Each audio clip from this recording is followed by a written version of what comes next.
Moi, mun nimi on Rekoukko ja tervetuloa minun pienelle Capua-seikkailulleni.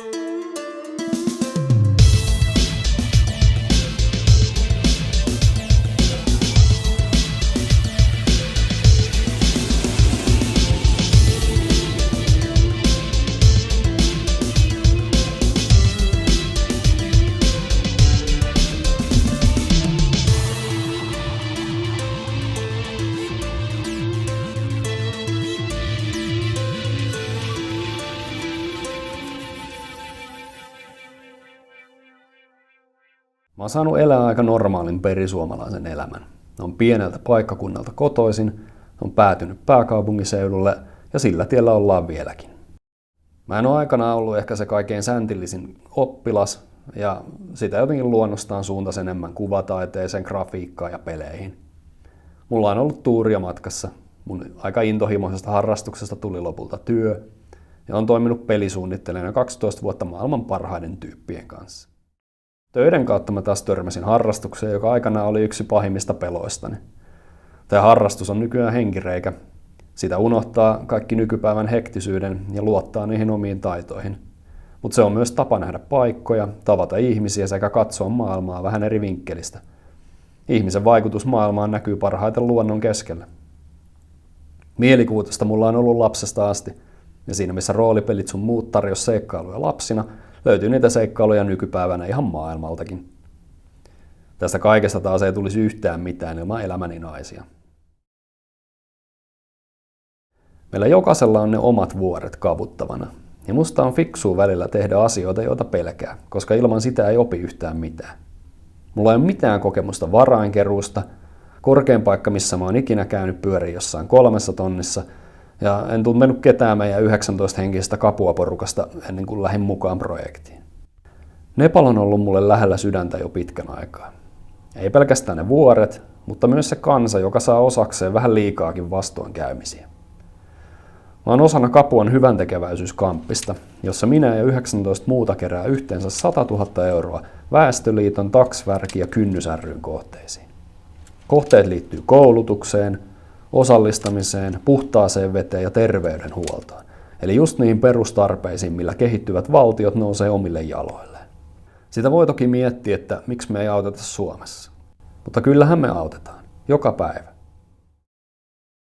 Suomessa myöskään nämä asiat ei ole lähellekään siinä jamassa, missä ne on kehittyvissä maissa. Meidän on vaan aika helppoa löytää epäkohtia asioista, mitkä muissa maissa tuntuu aika vähäpätöisiltä. Meillä ei nähdä nälkää, meidän 8-vuotiaat ei roiku liimatuubi huulessa slummissa, ja meidän 12-vuotiaat tytöt ei tahtomattaan joudu raskaaksi, sairastu HIV:hen tai synnytä lapsina lapsia, joka avaa tien ihmiskaupalle. Nämä on kaikki asioita, mihin tämä hyväntekeväisyyshanke keskittyy. On myös hyvä muistaa, että 40-luvulla Suomi oli aika samankaltaisessa tilanteessa kuin muut kehittyvät maat nykyään. Me saatiin YK:n kehitysapua, jonka turvin maa nostettiin jaloilleen. Ei nähty enää nälkää. Muut on auttanut meitä, jolla meillä on sitten velvollisuus auttaa muita. Tämän minisarjan kautta sä pääset tsekkaamaan mun treenirutiinia näihin tuleviin puristuksiin ja tuun myös haastamaan sinua tukemaan tätä kamppista. Ja useimmiten se tapahtuu mun omien kärsimysteni kautta. Joo, mun yleinen treeni on, että mä vedän tätä mäkeä 300 metriä ylös. Eli suurin piirtein 10 kertaa ylös ja alas, niin siitä saa sen 300 metriä. Keli on semmonen, että täällä tarvii jääraudat. Sitten mulla on ekstrana täällä reppu, missä on tällainen 70-metrinen köysi, mikä painaa jonkun verran. Ja sitten täällä on vielä täys kiipeilyräkki tuolla. Eli tässä nyt on semmonen, olisiko tässä nyt ehkä joku 6-8 kiloa lisäpainoa. Kello näyttää nyt tollasta, eli mitään ei ole vielä tehty, mutta eiköhän pistetä homma aluille. Noin, sitten lähdetään.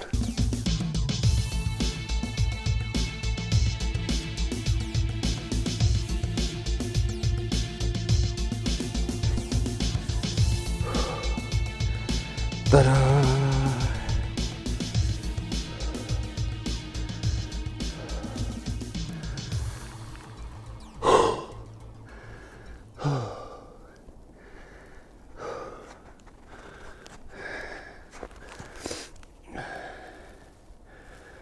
Onneksi en hyppää mäkeä. No niin, haasteaika on koittanut. Eli haasteesta sen verran, että nyt ja tulevaisuudessa ne toimii silleen, että mä annan jokaiselle haasteelle nimen. Ja kun te toivottavasti teette lahjoituksia tätä mun kamppista kohtaa, niin te voitte siihen lahjoituksen viestikenttään jättää nimen. Ja siihen nimeen te voitte valita jonkun näistä haasten nimistä, mitkä näkyy siellä mun Facebook-sivulla myös.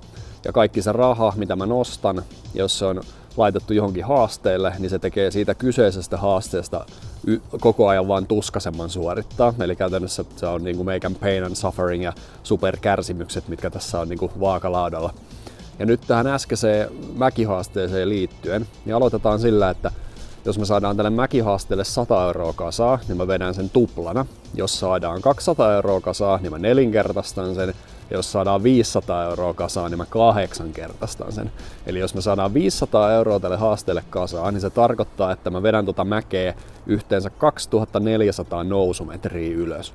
Ja siinä puhutaan jo joistain tunneista, kun sellaisen tempasee, ja siihen pitää vähän niinku varautua jo niinku ruoankin kanssa, eli siitä tulee kyllä aivan tuskaa. Niin toivottavasti mä saan teidät tähän mukaan.